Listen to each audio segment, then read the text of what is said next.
Akkam jirtu hordoftoota keenya. Yeroo ammaa kana addunyaan waraana adda addaatiin goolamaa jirti. Waraana kana injifachuudhaaf yookaan immoo ofirraa ittisuudhaaf tooftaa addunyaan yookaan biyyoonni addunyaatti fayyadamaa jiran keessaa tokko gamtaa waloo ijaarrachuuti. Kan akka fakkeenyaatti biyyoota neetoo kaasuu dandeenya. Tibbanas waliigaltee wal fakkaatan kan biyyoota neetoo wajjin wal fakkaatu baha giddu galeessaa keessatti raawwatamee jira. Biyyoonni akka Paakistaan, Turkii fi Saawud Arabiyaa waliigaltee kan neetoo wajjiniin wal fakkaatu yookaan neetoo musliimaa jedhamu taasifatanii jiru. Mee waliigalteen kun maali? Qabxii akkamiis of keessaa qabaasa jedhu viidiyoo kana keessatti ilaalla. Waliigalticha kana keessa biyyoota kam faatu jiraasa jedhu mee haa ilaallu. Waliigalticha biyyoota sadan amma maqaa irree Turkii, Paakistaanii fi Saawud Arabiyaatu waliif mallatteesse. Maqaan waliigaltichaa immoo waliigaltee Makkaa jedhameeti beekama. Yookaan immoo namoonni tokko tokko waliigaltee neetoo musliimaa yookaan immoo waliigaltee sunnis kanneen jedhaniin jiru. Sababni isaa biyyoota akka Turkii fi Paakistaan keessa hordoftoonni amantaa musliimaa sunni waan akka heddummatan waan beekamuuf. Waliigaltichi gara fuulduraatti maal fakkaataa isa jedhu irratti yoo kaafne pirezidaantiin Turkii Tayyip Erdogan yoo danda'ame biyyoonni baha giddu galeessaa hedduun dibaabee kana jalatti akka hammataman barbaannaa yaada jedhu kaasan. Biyyoota sadaniin alattis biyyoota kaanillee ofitti makuu akka barbaadanii jechuudha kan ibsan. Ammatti Masriin waliigaltee kana keessatti ni hammatamti jedhamee eegame garuu ammaaf waliigaltee kana hin mallatteessine. Masriin akka jettutti biyyoota biroo wajjiniin haala itti walitti hin buufnettiin qorataan jira jettee bal'inaan dhimma kana qoradhee itti deebi'a yaada jedhu kan kaafte. Keessumaa waliigaltee isheen biyyoota akka Imireetota Araba Gamtoomanii, Iraan, Israa'elii fi Hindii waliin qabdu irratti dhiibbaa hin qabu yoo ta'e waliigaltee kanatti dabalamuudhaaf akka jirtu ammatti garuu qorannoo akka taasiftu Masriin kan beeksifte jechuudha. Walumaa galatti ammaaf biyyoota sadan kana haa ta'an malee biyyoonni baha giddu galeessaa naannawa sana jiran as jalatti hammatamuu akka danda'an illee kanneen agarsiisan jiru jechuudha. Mee waliigaltichi kun maal jedhaa isa jedhu haa kaafnu. Waliigalteen kun akkuma waliigaltee neetoo kan keeyyata 5 jalatti barreeffame biyya waliigalticha keessa jirtu keessaa tokko irratti yoo haleellaan raawwatame biyyoonni waliigalticha keessa jiran hundinuu duula irratti taasisu akka jechuuti. Haa ta'u malee qabiyyee waliigaltichaa ammatti fan baane kaayyoo isaa dabalatee akkasumas immoo akkamittiin hojiirra oolaa inni jedhu irratti yaada garaagaraatu ka'a. Xiinxaltoonni tokko tokko inumaayyuu waliigalteen kun fedhiidhuma agarsiisuudhaan alaa jabeenya akka neetoo akkasumas immoo hojiirra oolmaa isaa irratti jechuunis biyya tokko irratti yoo haleellaan raawwatame biyyoonni hundi irratti duuluudhaaf amma haalli jiru shakkisiisaadha yookaan immoo gaaffii keessa jira yaada jedhu kan isaan kaasaa jiran. Akka xiinxaltoonni kunniin jedhanitti gamtaan amma ijaarame kun tarii ammatti fedhii akkasii haa qabaatu yookiin immoo humna isaa cimsachuudhaaf walitti haa dhufu malee akka neetootti rakkoo garaagaraatii fi deebii waraanaa qindaa'aa ta'e itti kennuudhaaf amma haalli isaa haala gadaanaa akka ta'edha kanneen kaasaa jiran. Dhimmi biraa waliigaltee kanaan wal qabatu ammoo waliigaltichi Iraan yookaan Israa'el irratti xiyyeeffataa kan jedhudha. Waliigaltichi kan taasifame yeroo itti baha giddu galeessaa keessatti muddamni adda addaa hammaatee jiruttidha.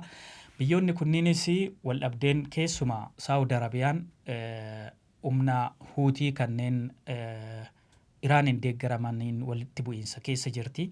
Akkasumas immoo kanneen Israa'el wajjiniin wal gaarrifatan akka Turkii fa'aa ni jiru. Keessumaa kanaaf waliigalteen kun waan akkasirratti xiyyeeffatee inni jedhu gaaffii guddoo ture. Biyyoonni waliigalticha mallatteessan kunniin waliigalteen kun humna ittisaa keenya cimsuudhaan ala biyya irratti xiyyeeffate tokko iyyuu hin qabu jedhanii ibsanii jiru. Iraanis gama ishiitiin wanti Iraan irratti xiyyeeffate jichisiisu hanga yoonaa hin jiru yaada jedhu kan kennite jechuudha. Inumaayyuu Turkiin waliigaltichi otoo baha giddu galeessaa keessatti waraanni hin jalqabin jechuunis Israa'elii fi Ameerikaan muddee bara 2024 waraana Israa'el irratti hin banin dura kan eegalame haalli adeemsa isaatii kan jalqabame ta'uudha Turkiin kan ibsite. Egaa kaayyoonni guddaan waliigaltee kana biyyoonni hirkattummaa Ameerikaa jalaa baanii of danda'anii walta'iinsa waloo isaanii ijaarratanii ofii isaaniitiin dhaabbachuu akka danda'an fedhii agarsiisurraa kan ka'e akka ta'etu eerame jechuudha. Dhimmi biraas irratti kaasuu dandeenyu ammoo waliigaltee kanarraa eenyutu fayyadamaa isa jedhudha. Waliigaltee neetoo irratti Ameerikaan maallaqaanis ta'e akkasumas loltootaan neetoo keessatti olaantummaa qabdi. Biyyoonni amma waliigaltee taasifatan garuu humni isaanis ta'ee haalli dinagdee isaanii baay'ee isaa walitti dhiyaataadha.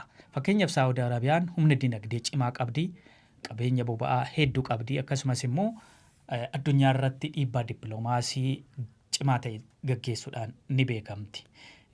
Haa ta'u malee misaayiloota fi dirooniiwwan Iraan akkasumas haleellaa hidhattoota Huutiif jeequmsi daandii galaanaa amma Saawudii Arabiyaa haala rakkisaa keessa akka isheen galtu taasisee jira. Yaaddoon biyyattii keessatti dabalee jira waan ta'eef waliigalteen kun jalqaba irratti Saawudii Arabiyaa akka fayyadutti ilaalamaa jechuudha. Muddama ishiin amma Huutii wajjiniin qabdu ilaalcha keessa galchuudhani jechuudha. Inni biraa Turkiinis humna waraanaa fi teekinooloojii guddaa qabdi. Akkasumas miseensa neetoo ta'uu ishiitiin egaa Turkiin Awurooppaa keessas akkasumas immoo Eeshiyaa keessa biyya jirtuudha.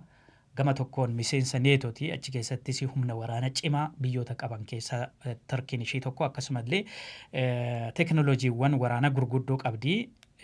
Inumaayyuu neetoo kan Awurooppaa fi kan biyyoota baha giddu galeessaa yookaan immoo neetoo musliimaa kana walitti fiduudhaaf yookaan akka riqichaatti tajaajiluudhaaf Turkiin akka biyya jalqabaa taatetti ilaalamaa jirti. Inumaayyuu meeshaa waraanaa oomishu akkasumas immoo alatti erguudhaaf illee carraa ta'uu fi danda'a yaadonni jedhan ka'aa jiru. Gama biraatiin Paakistaan egaa biyya humna waraanaa cimaa qabdudha. Akkasumas biyya boombii nukilaaraa qabdu biyyoota waliigaltee mallatteessan kana keessaa ishee tokkodha.